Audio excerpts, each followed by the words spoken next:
siècle. Si on ne veut pas dépasser les 2 degrés d'ici la fin du siècle, on doit ne pas en mettre plus que 500 gigatonnes de plus. Si on ne change rien, on en mettra 1500 gigatonnes d'ici la fin du siècle. Et ça, c'est une hausse de température à minima de 4 degrés à l'échelle planétaire. Ça veut dire la même hausse qu'on a eue pour passer de la dernière ère glaciaire à aujourd'hui. Ce qui est clair, c'est que les glaciers ne vont pas réavancer du tout, je veux dire, à l'échelle du siècle à venir. Donc ça, c'est clair. Après, il y a des grands cycles, effectivement, les cycles de Milankovitch, qui sont des grands cycles de 100 000 ans, où oui, mais c'est au-delà de notre entendement en termes du point de vue de l'humanité. Là, on parle bien de dizaines, voire d'une centaine d'années. Et c'est sur ce laps de temps qu'on doit faire un effort. Donc, je veux dire, vous parlez des forêts en Valais, les forêts en Valais vont pas bien.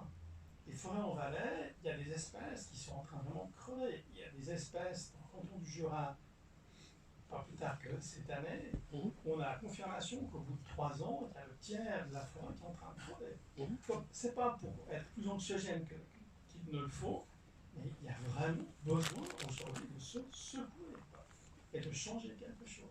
Tout à fait. Voilà. Donc, je vais juste faire ce commentaire-là. Tout à fait. Mais c'est bien. C'est pour ça que c'est maintenant qu'il doit agir et que les jeunes agissent. Alors pour moi, ça c'est positif quand les jeunes se bougent. Bien sûr. Mais ce qui me fait peur, c'est la politique mondiale qui n'est pas prête. Bon, tout ce que vous leur avez dit, on leur a dit, mais ça continue quand même. C'est ça qui m'inquiète.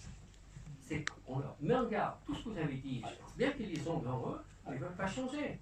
C'est ça. Et quand on me dit que, par exemple, la Suisse, Berne, qui vous disent,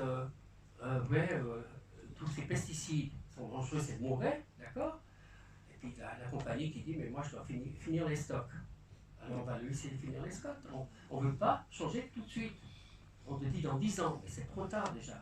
Donc maintenant les jeunes, ils ont le droit de descendre et puis de bousculer. Mais je suis tout à fait d'accord. Après, savoir ce qu'il y a dans 100 ans, je pense qu'il faudra ce temps-là pour faire changer tout ça. Parce que c'est pas facile à faire changer tout ça. Il faut bouger. On n'a pas le temps. Ouais. C'est très clair, on n'a pas le temps. Mais quand tu vois que ça ne bouge pas, ou les puissances mondiales financières qui ne veulent pas bouger, et quand on invente quelque chose qui pourrait aider énorme, et que les puissances financières l'achètent pour le cacher, c'est pas bon ça. Ça me fait peur ça. Donc pour l'instant que les jeunes font ça, c'est tout à fait juste. Et puis l'espoir est là-dedans. Un peu plus grand ou les grands, tu lui dis, tu as le droit, maintenant 1 heure, puis pas plus. Et après tu files dehors. Quoi. Et tu fais la tempête, parce que tu t'habilles, puis tu vas dehors, ils adorent. Puis quand ils sont dehors, ils ne veulent plus rentrer. Donc c'est bon signe. Mais tout le monde n'a pas ce privilège-là. Ici, quand vous habitez dans un organisme, c'est ça qui est dur pour les enfants. Donc moi j'essaie de mon côté, disons, que leur montrer le côté de la nature. Je pense que j'ai réussi parce qu'ils adorent ça.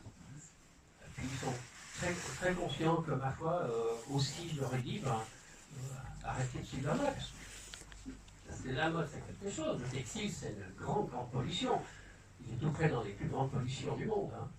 Plus que l'avion et surtout les paquebots, les bateaux. Deuxième poste en émission de CO2. Ouais. Les paquebots, pour l'instant, si on ne change pas le fioul, on est comme des voyous. Parce qu'on a fabriqué du fioul dégueulasse. On a dû fabriquer des moteurs pour ce fioul dégueulasse. Puis maintenant, ils sont en train de penser. Et c'est ça qui me fait plaisir, c'est qu'il y a la grosse boîte de transport de containers. Ils sont en train de penser pour changer complètement le fioul, avoir un fioul écologique. Et j'entends ça, ça me fait plaisir. Ça, tu dis, la grosse boîte qui commence à réfléchir et dire, maintenant, les 80 000 paquebots bateaux au monde polluent énorme, ça pourrait changer énorme. Ça, c'est vraiment changement, il est très grand là-dessus. Les avions, les nouveaux avions déjà, ils polluent beaucoup moins que les anciens. On a diminué d'un tiers du kérosène quand on décolle. Mais il y a tellement plus d'avions, et puis en plus c'est tellement facile de partir, puis d'acheter. Il y a des billets à 30 balles, non? Donc on saute dans l'avion, on va vite voir quelque chose ailleurs, c'est ça.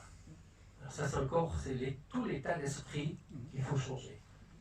Mais on en parle ici, c'est un bon début déjà. Et puis après, ça fait peut-être boule de neige autour de vous, tranquille. Moi, mes gamins, si j'oublie d'éteindre la voiture, il appuie sur le bouton. La voiture, pendant qu'on l'arrête, il m'appuie, c'est tout. Ils ont raison. Je ne vais pas leur dire, mais attends, c'est juste 3 minutes. Non, c'est bon. Alors, j'apprends. j'apprends avec les enfants et puis ils sont merveilleux. Donc là, cette semaine-ci, je pense que j'ai fait beaucoup pour les enfants, puis je suis très content parce qu'ils étaient positifs, et puis je leur ai demandé à tous de changer le monde. Et puis changer l'état d'esprit, de ne pas dire de vouloir plus, donc il faut plus travailler, moins. Alors il y a des gamins qui arrivent, et puis comme un patron qui me dit, moi j'ai engagé 2 carrossiers parce qu'ils voulaient travailler 70%. Le reste, ils veulent profiter de la nature de la vie. Extraordinaire. Je trouvais très bien de sa part parce qu'il a, au lieu d'en engager qu'un avec moins de travail que papier, il en a engagé 2, ça fait 2 fois plus de travail de papier. Quoi.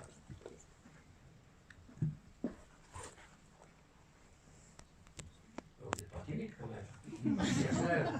C'est vrai qu'on voit que ça ne va pas forcément dans la bonne direction, puis ça peut nous sembler aussi assez éloigné, inaccessible, et donc on finit par se dire mais qu'est-ce que je peux faire? Et c'est vrai qu'à la ville, on reçoit beaucoup de questions de la population, comment on peut s'engager, enfin pourquoi ça ne bouge pas, etc. Et donc je voulais quand même profiter de cette occasion pour rappeler que dans 2 semaines, c'est les élections fédérales, et puis que c'est vraiment un moment à ne pas louper.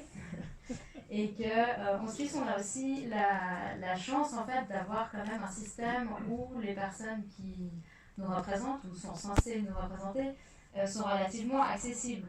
Vous pouvez trouver leur nom, vous pouvez trouver leur adresse email professionnelle, et donc on peut tout à fait leur écrire. Je le dis parce que je vois à travers mon travail que c'est souvent quelque chose qui n'est pas forcément intégré, que la sphère politique, ça semble toujours quelque chose d'assez vague, distant, inaccessible. Voilà, sur laquelle en fait on a peu d'influence, et c'est pas vrai en fait, on a une grosse influence sur ces personnes-là, particulièrement en Suisse. Donc il y a ce côté-là qu'il faut pas oublier, parce que vous parliez tout à l'heure des gestes individuels, comme voilà, la consommation sur internet, les gestes, voilà, prendre l'avion, etc.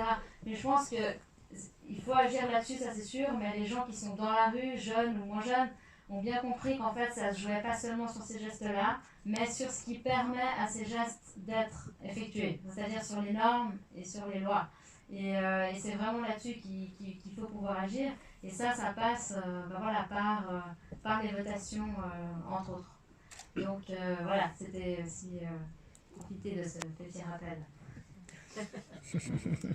J'aime bien, quand vous dites les futurs conseillers, enfin tous ceux qui prétendent au Conseil national, au Conseil d'État, ils sont accessibles. La Sainte-Assise, ils étaient très accessibles au comptoir Martinique. Ils étaient tous là, tous les Valaisans, même les Vaudois, les Faudois qui venaient se présenter. Impressionnant.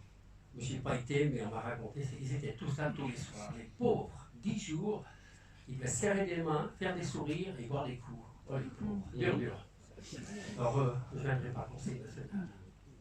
Non, je pense que je préfère aller vers les jeunes et puis leur leur présenter la nature dans les films qu'on fait, et puis leur dire, ben voilà, ça ne vaut pas la peine de gagner. Alors, il y a mes 3 films qui vont passer, hein, justement. Alors le dernier, moi je le trouve extraordinaire parce que j'ai le privilège d'aller dans mon pays, au nord du Canada, en terre Baffin. On était sur un parc national, c'est une île, Pilot, 3 semaines, on était les seuls, et puis on était voir les ours polaires. Et ben, ce qui me fait plus peur là-dedans, cette beauté, c'est que s'ils trouvent des minéraux très rares là-dessous, ben, ils vont bousiller cette île. C'est ça. Alors pour l'instant, c'est couvert, c'est tranquille. Il y a 2 millions d'années des gardes du parc, donc il y a des changements énormes. Donc, et est-ce qu'on on est en train d'avoir un changement énorme. Et voir si on peut le faire arrêter, disons, par rapport à la pollution. C'est là qu'il faut bagarrer. Donc c'est vrai, ça c'est très bien. Et est-ce qu'on a bien fait de séparer les peuples? Comme ça, il n'y a pas besoin de frontières. Si on avait fait un peuple de Mont-Blanc, on n'aurait pas besoin de traverser de frontières, quoi. C'est ça. Je pense que, quand je pense à ça, je pense aux Kurdes actuellement, qu'on les a divisés pour les mettre dans 3 pays différents. Et puis maintenant, on est tout content d'avoir ces guerres. Pourquoi? Parce qu'une des grandes saloperies dans le monde, c'est quand même l'armement. Donc, pour les guerres, on est capable de faire n'importe quoi contre la nature, on a tous les droits. Donc, tuer, c'est rien. Mais détruire tout ce qu'on peut, employer tous les gaz qu'on veut, il n'y a personne qui vient vous dire quelque chose. Pour moi, c'est impressionnant, c'est ça. Et ça, c'est la pollution énorme. Alors, quand on dit aux Américains, non, si un État n'est pas d'accord pour l'armement, on lui dit, ben, écoute, il y a une fabrique d'armement, on la déplace, on sort de ton état, puis ça fait 30 000 personnes qui sont au chômage. Donc on fout la pression comme ça, c'est très fort. À moi, en tant que Canadien, on a la peine à aimer ceux d'en bas, quoi. Qui sont pas mal bouffés du territoire canadien, et puis que, ma foi, maintenant on est en train de préserver. Mais c'est vrai que je comprends un petit peu que, par exemple, le vendredi soir, il y a tous les Genevois, Gaulois qui viennent en Valais, parce qu'ici, en ce moment, ça va venir gris, clair le matin et gris foncé l'après-midi.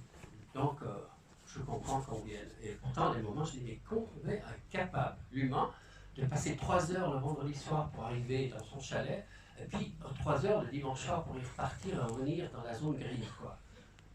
Ça, c'est horrible, quoi. Mais je comprends. La ressource de l'humain, ressource de la nature, ben ça vient. Alors, si vous pouvez, c'est vrai, préserver chez vous de mon terrain, c'est tout bon. Parce que ça fait du bien de juste marcher en forêt. Juste marcher en forêt, puis être bien là. Ça vous soulage et puis vous vous dites de tout. Il n'y a plus que les arbres. Les arbres sont bien. Ils vous disent rien. Ils vous laissent passer. Il ne faut juste pas trop les bousculer parce qu'ils sont comme solides. Donc c'est merveilleux, quoi.